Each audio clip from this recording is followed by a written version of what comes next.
Hello, sixth grade. I'm going to do my absolute best to explain to you how to do your current project, which I like to call the Egyptian sarcophagus. The sarcophagus is designed with lots of Egyptian patterns and details. And this image right here is actually a past student project that was left behind. And I wanted to show you kind of what I was expecting out of the project. Now, the student did actually add in the facial features, the eyes, nose, mouth, and the eyebrows. This is obviously a boy because it has the beard on it. She decided to mummify the body and then added Egyptian symbols within the crown itself. She also added a border to the project, which helped make it more complete. Now, you do not need to make it look just like this. All of your Egyptian projects are all going to be individual. However, you need to choose quite a few things. Starting off with the portrait, which I went over with the first project we did, which was your self-portraits. I want you to do oval head, make sure you get the neck in place, draw the shoulders, and then make sure you have the eyes, nose, mouth placed out where they're supposed to be at. So the eyes, nose, and mouth. So if you have a girl, you can put a pair of lips. If you have a boy, I've shown you how to do that before. I'm going to stick with the girl. Can't help it. I'm the girly girl. Make sure I have eyes. Make sure I have eyebrows. Now, Egyptian hairstyles, especially with women, they had straight hair. So what I'm going to do is I'm going to draw some bangs right here. I'm going to get the eyes in place. The hair is going to be straight reaching down, so I'm going to make sure that's in place, and then I'll probably round it off right there at the bottom. Now, the females, their headdress was more like a band. So I'm going to draw the band right here at the top of the head, and you can adorn it, basically meaning to decorate, with any designs you wish. So this is one way to be able to design the hairstyle.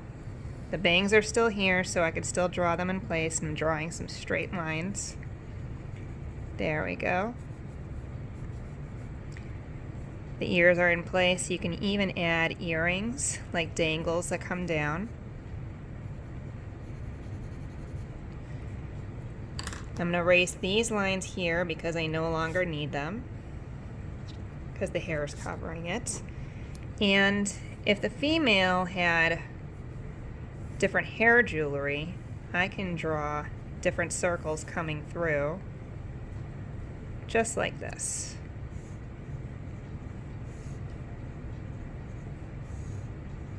Now this project, yes, you're going to be adding details. And also giving you a heads up that if I continue this in a few minutes, the bell is going to ring in the background, so please don't mind it as it rings. All right. Now that I have adornments in the hair and everything in the head, I have to think about what I want to do for the body, clothing-wise. One of the most common things they did with clothing was having tunics, and they had a large covering across the top that looked similar to this. And then they added different types of jewelry like scarab beetles or maybe onyx, which would be the everlasting life symbol, where you have the circle on top and it looked like it has a cross. That's just one symbol. Now I'm going to draw sleeves, making it look like she's wearing clothing. So this could be a princess, it could be just a regular common woman walking around the Egyptian market. So this is a very, very simple drawing that you can do. I feel she's missing something around the border, so this is where you can begin adding a border, any style you want. I'm just simply using... See, there's that bell I told you about. I'm simply free drawing the border in, and I'm going to have her standing in front of it.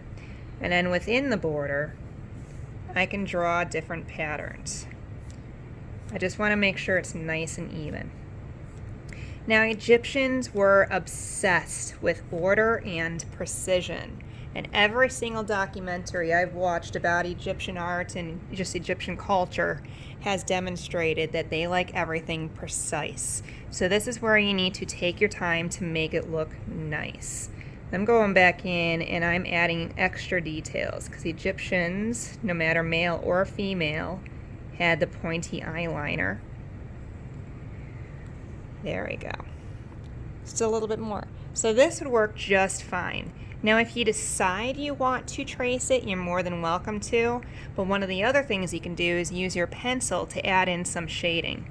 So maybe around the edges where her chin is at, if I want to add some shadow, I can actually lightly color it in and rub it in place. And when you look closely, you can see it looks like she has a shadow to her chin.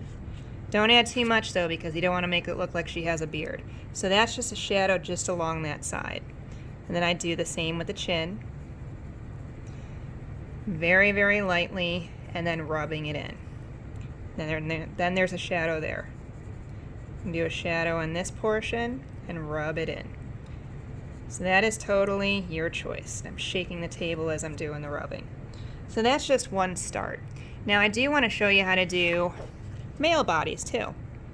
So with the males, I'm drawing the oval head, neck, shoulders.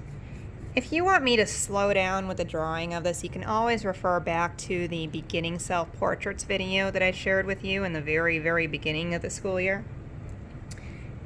Then I did eye line, nose line, mouth line, making sure I have the ears.